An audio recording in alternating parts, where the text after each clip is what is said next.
The politics of the devil's songs is easy. Anybody can do that. Anybody can make a political appeal that is to bring the worst out in people. But the politics of releasing the better angels of our nature, that's much tougher.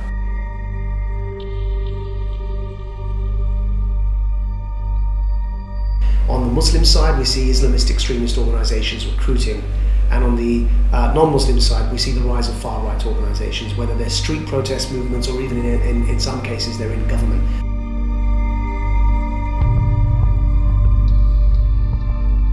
Now the public discourse is full of the dialogue of division, and that is fundamentally against the British character. The true British character is about tolerance, it's about acceptance. If what we're really concerned about is I'm living next door to people who are strange, who I don't know, who I can't relate to, then if we think about it, if the solution to that is to push people and divide people even further apart, then they're going to feel even more strange and we're going to feel even more scared. And I think what UKIP represents, and in their own way, some in the SNP, not all, represents is the triumph of division over unity, and that is deadly.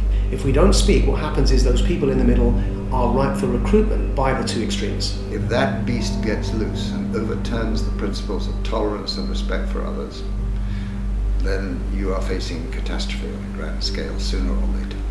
So we've got a serious issue here. Up to 2,000 people don't just get up and leave the country to join the worst terrorist group that we've ever known, unless there's an atmosphere that exists from which they've come from. Only when you understand that we have the capacity across those divisions to live together can you actually create a successful society. What we've got to be good at is identifying those reform and progressive voices within minority communities. Fighting against the devil's songs is a quintessential struggle that Liberals have to be involved in. Unless we start doing that in the centre ground and reclaiming that space, I think that the debate's going to get even more polarised.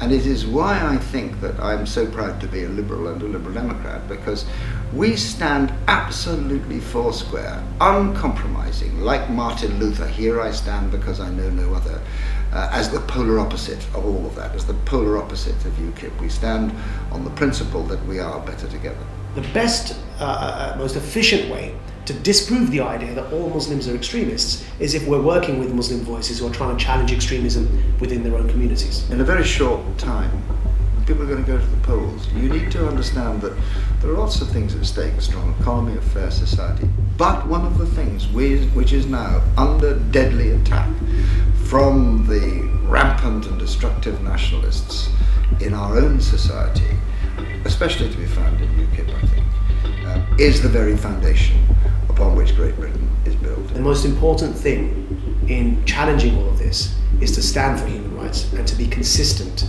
in our stand for human rights. Because anything else means we lose the moral high ground. It's engagement in the wider world, it's internal tolerance, it's acceptance of immigration, it's determination to create the society that, by the way, Churchill created in the Second World War, united across our diversity to preserve something that's dear for us.